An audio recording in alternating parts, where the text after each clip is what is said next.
Namaste. Okay, now it's time to take what we've learned so far and to put it into practice, because the practice is how you actually realize it. Now, each note of the Vedic scale, as we've mentioned before, has a particular rasa, a particular emotional quality, a spiritual quality. So, because we're using the tanpura, which represents Aum, as the drone, all the notes, all the tones of the scale, the swaras, are in relationship with Brahman. That's what makes it Vedic. That's what makes the music sacred and spiritual. And it's a fact. This is a kind of sadhana. And just by doing this sadhana, you can realize all the different rasas. It's really amazing. So the sadhana consists of what we call long tones. And they are just that.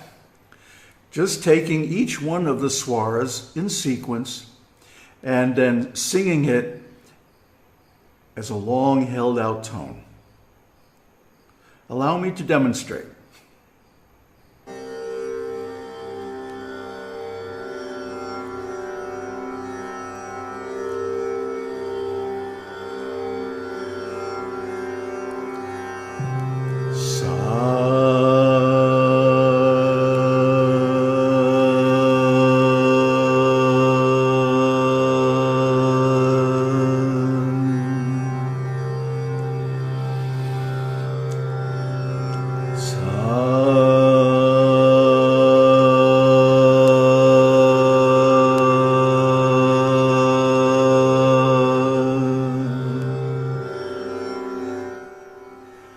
Now, if you're listening with headphones, you should be able to hear the upper overtones or harmonics. When the note is sung perfectly in tune, the sung note and the drone merge.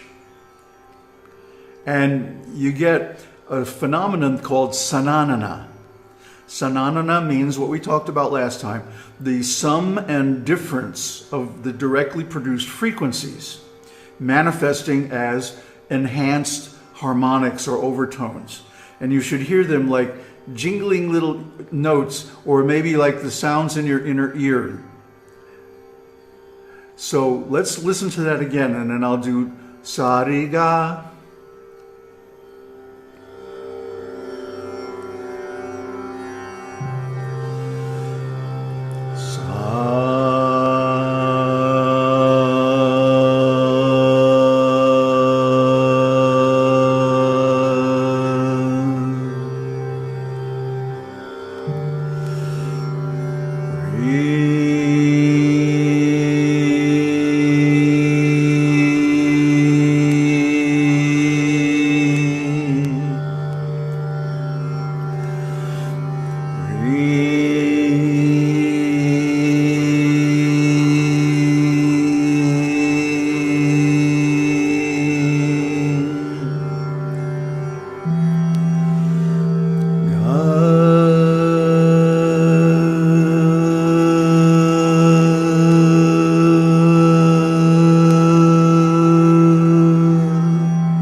I hope you could hear it on Ga, because Ga is very beautiful. The overtones and the subtones, the difference frequencies generated by the sananana, the function of the inner ear, like we talked about last time, make a very pleasing harmonic arrangement. So Sa means Brahman, God, the Absolute. But when you merge with the Absolute, that's self-realization, that's enlightenment. You can tell when you do this exercise correctly because the singer will disappear and there will only be the sound. It's very beautiful. Then Ri, means enthusiasm, even aggression. But in this case, it's enthusiasm for self-realization. And of course, Ga means friendship, affection, love, non-sexual love. So now let's do Ma and Pa because they're very interesting.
You can really hear the overtones, especially on Pa. Of course, Ma represents Shakti, and Pa represents Shiva. It's no accident those names are used. Then the interesting thing about Ma is that acoustically, the root is the upper tone.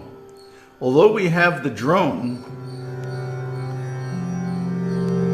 acoustically, the upper tone, the Pa, is the root.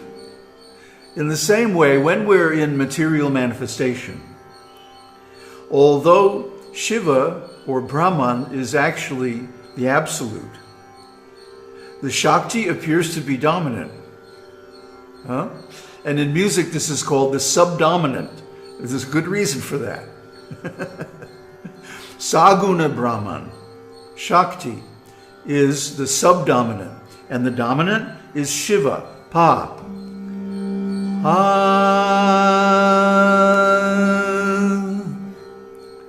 These notes are very beautiful, these swaras. They're not just notes. They're swaras because they're in a proper relationship with the drone. So this is what distinguishes Vedic music from Western music, the tuning. And experiments that we did like 50 years ago have proved that this tuning is superior to Western tuning. So then listen to Da and Ni.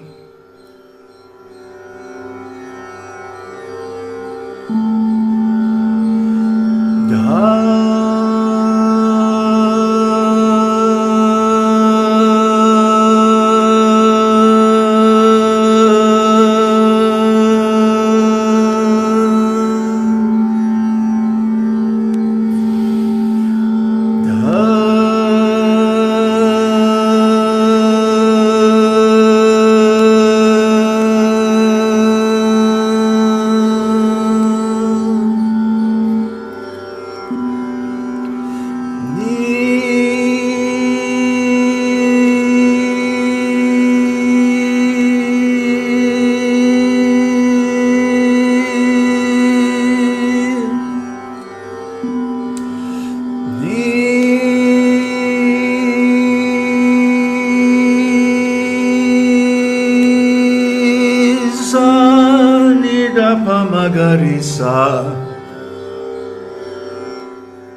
Sometimes Ni is better off done in the lower octave.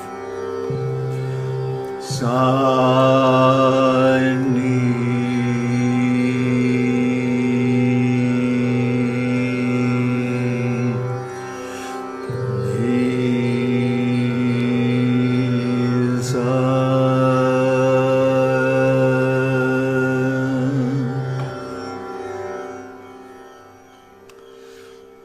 Okay, so what I'm suggesting is that you do this exercise as a meditation. A meditation on what? Well, a meditation on flowing rasa, or spiritual emotion, through these swaras. The swaras are beautiful in themselves, but they're even more beautiful when we contemplate the relationships that they represent. Now, I've done the Shuddha swaras.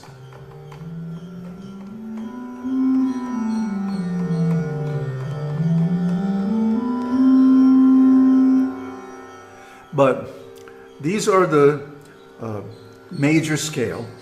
And now we're going to do the Komal and Tivra swaras.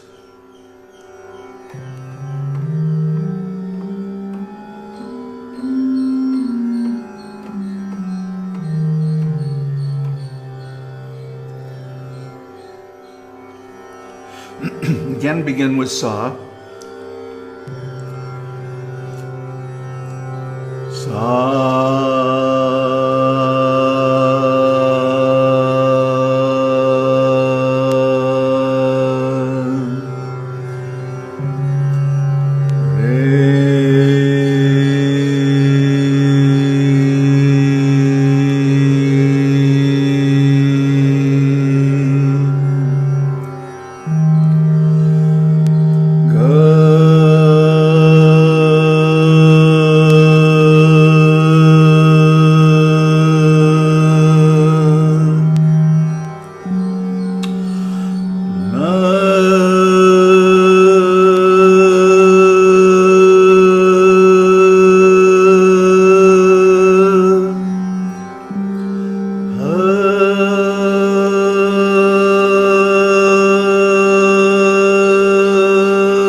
Now in these swaras, Sa, of course, is Achala. It never moves. And it represents Brahman. Re, Komal Re, represents devotion, deep devotion. Komal Ga, which is a very different note in our Western intonation, represents satisfaction. Tivrama means erotic desire. And of course, Pa is Achala, he never moves. Komal Da represents deep compassion. Komal Ni represents desire for others. For example, desiring others good fortune.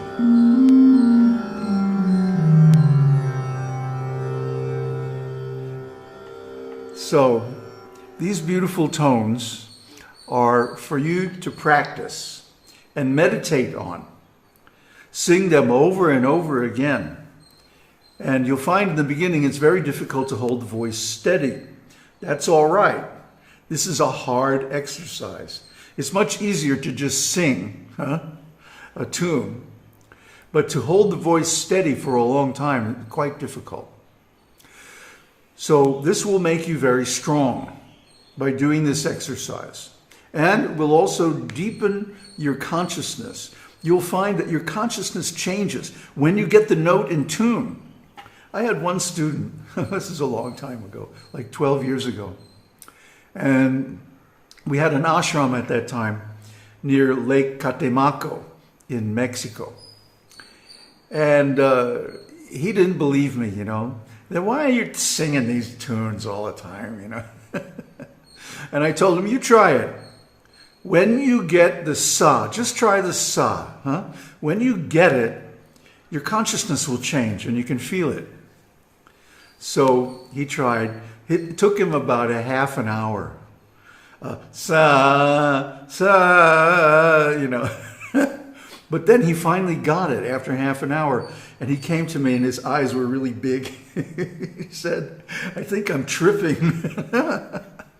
I said, yeah, that's how it should be. That's how it should affect you. So you can trip on these sounds. They will take you to beautiful places.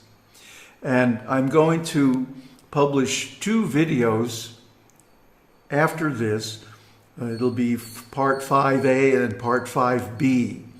And the 5A will be for the lower voices, the baritone bass, male voice, and the contra or contralto, contra soprano or contralto, female voice. And that'll be in the key of C. And then I'll publish another video with the same background in the key of F. That's for tenors, male tenors, and for female sopranos. And you can practice your tones in relation to those drones. So have a good time and let me know how it affects you. Aung Tat Sat. Aung Shakti Aung.